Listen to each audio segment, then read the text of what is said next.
Olá, queridos irmãos, queridos, graça e paz a todos, que Deus abençoe, no nome do Senhor e Salvador Jesus Cristo. Queridos, eu estou passando nesta madrugada, onde está dando 1 da madrugada, né? E eu quero deixar aqui uma palavra no seu coração. Aliás, seria de extrema importância que você ouvisse esta mensagem. Você vai perceber aqui na Escritura, porque o adversário trabalha e investe pesado para tirá-la a comunhão das pessoas. E por incrível que pareça, com muitas pessoas ele consegue com facilidade. E o porquê que ele trabalha dessa forma para tirar a comunhão das mesmas, você vai ver aqui na Escritura.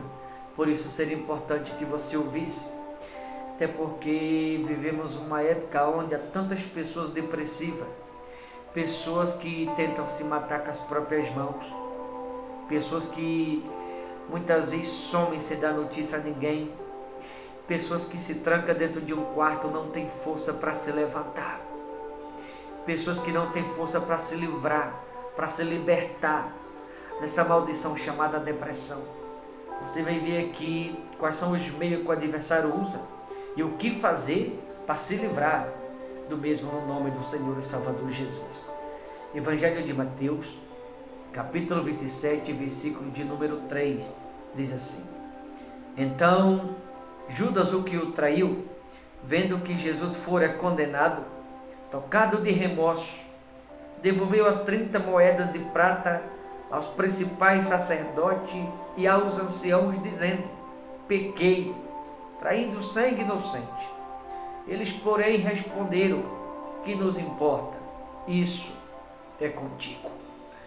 Queridos irmãos, você percebe aqui que, embora foi grave Judas ter traído ao próprio Cristo, só que mais grave que ter traído foi Judas não ter ouvido ao próprio Cristo e ter ouvido aqueles que já vinham sondando o seu coração e já lhe contaminando já há algum tempo, e ele foi deixando-se levar. Esse foi um dos maiores erros de Judas. E conforme esses que contaminavam Judas ia sondando seu coração e induzindo Judas a trair o próprio Cristo, Judas foi deixando-se levar pelos mesmos. Olhe para mim, você que está me ouvindo, aqui onde eu queria chegar. Porque a partir do momento que alguém deixa-se levar por aquilo que o adversário sugere, ao mesmo tempo que alguém deixa-se levar por aquilo que o adversário sugere, ele vai fazendo com que aquele alguém perca a comunhão que tem com o Espírito Santo. E na medida que alguém vai perdendo a comunhão com Deus, por deixar-se levar por aquilo que o adversário sugere, por outro lado vai se tornando vazio espiritualmente falando, porque está deixando-se levar por aquilo que o adversário sugeriu. Então vai perdendo a comunhão por um lado e por outro espiritualmente vai se tornando vazio. Ao ponto de muitas pessoas, a alma está como uma terra sedenta, ou como uma terra árida, a alma gritando, a alma gemendo, a alma pedindo socorro. Pessoas que estão espiritualmente se falando vazia. Um dia já foram cheios do Espírito Santo, um dia eram cheios da presença de Deus, e hoje muitas pessoas que foram cheias um dia, hoje estão vazias. Ou seja, quando alguém espiritualmente falando se torna vazio ou vazia, se torna presa fácil para o adversário. Quando se torna presa fácil, aí o adversário muitas vezes torna as pessoas refém da própria depressão, como falei, bate a tristeza, bate a solidão, a alma torna-se solitária dentro da pessoa, a alma começa a gritar de desespero, a alma começa a gritar de dor, de aflição, de angústia, de amargura, de tristeza, de fraqueza, e muitas pessoas não têm força para se libertá-lo da mesma, ou para se livrá-lo, ou para se levantar e dar a volta por cima. Tudo começa por aquilo que o adversário sugere. Ele sugere que as pessoas têm que viver a vida delas. Não, você não precisa ir para a igreja todo dia. Muitas pessoas deixam-se levar, porém começam a perder a comunhão. Você não precisa obedecer tudo o que está escrito. Deus é amor. Nunca fala que Deus também é justiça, só fala que Deus é amor. Aí as pessoas pensam assim, não, Jesus já me amou primeiro. Vai deixando se levar. Ah, você não precisa obedecer tal coisa. Aí a pessoa obedecia antes, para de obedecer. Ah, você não precisa ser um dizimista para a pessoa estar debaixo de maldição. A pessoa passa a andar debaixo de maldição.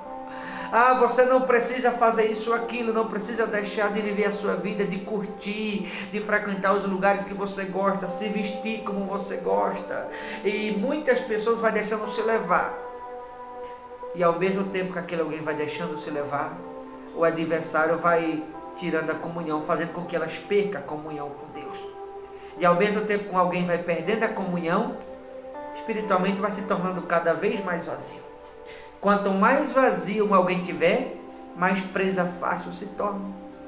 E quando alguém se torna presa fácil, aí o adversário coloca no cativeiro. É onde bate a tristeza, a fraqueza, a depressão, a vontade de se matar, como muita gente tem feito isso. A vontade de sumir. Quantas pessoas estão assim? Por aquilo que o adversário sugere. E muitas pessoas acatam o que o adversário tem sugerido. Foi o erro de Judas. Deixou-se levar. E o que é pior, diz aqui no versículo 3, tocado de remorso, devolveu as 30 moedas de prata aos principais sacerdotes e aos anciãos, dizendo, pequei, traindo sangue inocente. A Bíblia diz que Judas ficou tocado de remorso. O que é o remorso? É a alma agonizando. O que é o remorso? É a alma atribulada. O que é o remorso? É a alma aflita ou em desespero. A prisão que Judas se encontrou foi tão terrível, foi tão insuportável. A prisão que o diabo colocou Judas foi algo tão desesperador, que Judas não teve força de tão grande, de tão forte que foi o remorso que ele sentiu, que ele teve. Ele não conseguiu ter força para se livrar desta prisão, para reconhecer o erro que fez e pedir perdão. Ele não teve força. Como você vai ver aqui, ele se matou com as próprias mãos. Essa prisão que o diabo colocou Judas tornou ele refém. Judas morreu depressivo nessa prisão, quando ele usou a expressão, pequei, traindo sangue inocente. Quando ele viu seu Senhor apanhando daqueles os quais o próprio Judas estava ao lado dos mesmos. Quando ele viu seu Senhor sendo espancado. Quando ele viu seu Senhor sendo maltratado, cuspido, judiado.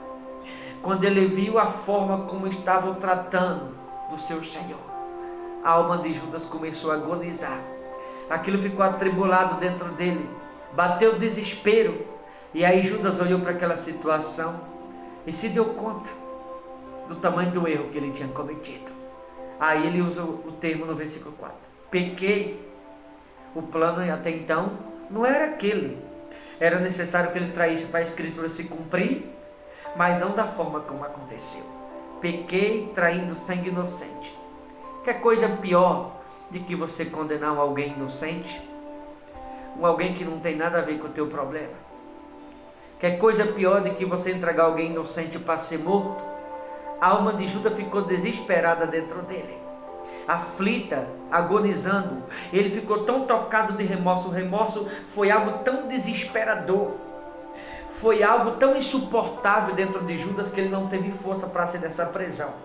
Aqui juntou prisão com depressão, tristeza, angústia, aflição, tudo junto, que Judas não teve força para se livrá-lo dessa prisão, a qual as pessoas com quem ele estava andando colocou Judas na mesma. Aí é o que ele fez no versículo 5. Então Judas, atirando para o santuário as moedas de prata, retirou-se e foi enforcar-se. Se matou com as próprias mãos, porque ele não teve força para se livrar da prisão a qual ele deixou-se colocar, ou a qual as pessoas que estavam andando com Judas colocou mesmo naquela prisão. O remorso não permitiu. De tão forte que foi a prisão a qual Judas se encontrou. Tudo porque ele foi deixando-se levar. Ele foi deixando-se levar por um lado, e na proporção do que ele deixava-se levar, ele ia perdendo a comunhão. Conforme ele ia perdendo a comunhão, espiritualmente ele ia se enfraquecendo. Conforme ele enfraquecendo-se espiritualmente falando, ia se tornando presa fácil. Quanto mais presa fácil ele se tornava, pior ficava a situação de Judas.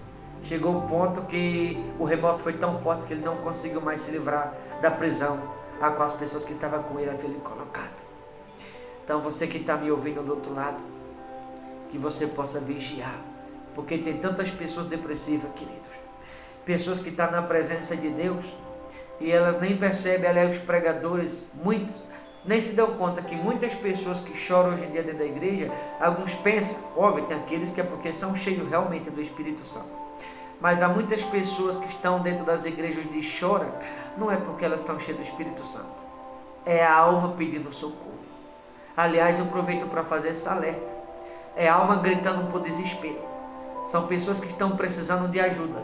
Quando chega na igreja, através do louvor, da palavra, o Espírito de Deus toca nelas. E aí elas veem a lágrima, por conta do que elas estão passando. A presença de Deus, quando visita, elas veem a lágrima por conta daquele peso que está dentro dela, ou que está sobre elas, aquilo que está sobrecarregando. Por isso, muitas pessoas hoje em dia, emocionalmente, elas andam fracas. E a pessoa que emocionalmente anda fraca é algo perigoso, porque se tem algo nas pessoas que o adversário consegue mexer com o emocional delas. E a pessoa que emocionalmente falando ela é frágil, a pessoa que emocionalmente falando o adversário consegue mexer com ela, a pessoa que é sensível, né? Emocionalmente falando, significa que é frágil. A pessoa que emocionalmente falando ela é sensível, significa fraqueza por parte de determinadas pessoas. A pessoa que é forte espiritualmente, nada derruba. Mas a pessoa que tem sensibilidade emocional, ela pode se tornar presa fácil. Então deixa esse alerta no coração dos pregadores, porque as ovelhas elas precisam de cuidado. E nós pregadores precisamos estar perto. Repito, a pessoa que tem sensibilidade espiritual, ela é forte em espírito. Mas a pessoa que ela tem sensibilidade emocional, significa fraca em espírito, ou presa fácil para o adversário. Eu não sei se você entende. Sensibilidade emocional quer dizer fraqueza de espírito, presa fácil para o adversário. Agora, por outro lado, a pessoa que tem sensibilidade espiritual, em espírito ela se torna forte. Tá bom, queridos? Você que vai ouvir essa mensagem, que você possa pensar nisso e entender que devemos ter os cuidados devidos, se cuidar e não deixar se levar pelos outros. Porque é exatamente por deixar se levar pelos outros que o adversário consegue fazer com que as pessoas percam a comunhão, e ao perder a comunhão se torna espiritualmente falando vazia, e ao se tornar vazio espiritualmente, se torna presa fácil para o adversário. Tá? Eu quero orar por você. Querido Deus e amado Pai, ó Deus querido e todo-poderoso, Deus de glória, Pai do Senhor e Salvador Jesus Cristo, esta madrugada eu oro por aqueles que me ouvem em algum lugar, o Senhor vai de encontro a elas, e todos aqueles que me ouvem que seja alcançado, o Senhor possa descer na casa desta pessoa, no quarto de oração, na sala, no trabalho, no hospital, aonde quer que me ouça, e que a tua presença seja como refrigério na alma. Que a tua presença traga sobre esta pessoa a verdadeira alegria, a alegria da vida, a alegria de viver, a alegria para que volte a ser forte, para que se levante e dê a volta por cima e que sejam felizes mais uma vez, para que sejam felizes novamente. Pai querido, tira do coração desta mulher, desse homem a tristeza, a angústia, livra das prisões, das cadeias, das algemas, da depressão, faça com que haja liberdade na vida de todos que me ouvem, que a tua presença sobre eles, que seja, meu Pai, ou que desça em forma de libertação, trazendo paz, trazendo refrigério na alma, trazendo força, que a tua presença, meu Pai, ao descer sobre esta pessoa, que possa proporcioná-lo mudança, que possa proporcioná-lo algo novo, algo diferente, e que tudo seja diferente de fato na vida deles, eu te peço. E assim eu abençoo a cada pessoa que me ouve, no nome do Pai, do Filho e do Espírito Santo. Amém. Queridos, vou ficando por aqui. Onde quer que você me ouça, que Deus te abençoe. Forte abraço.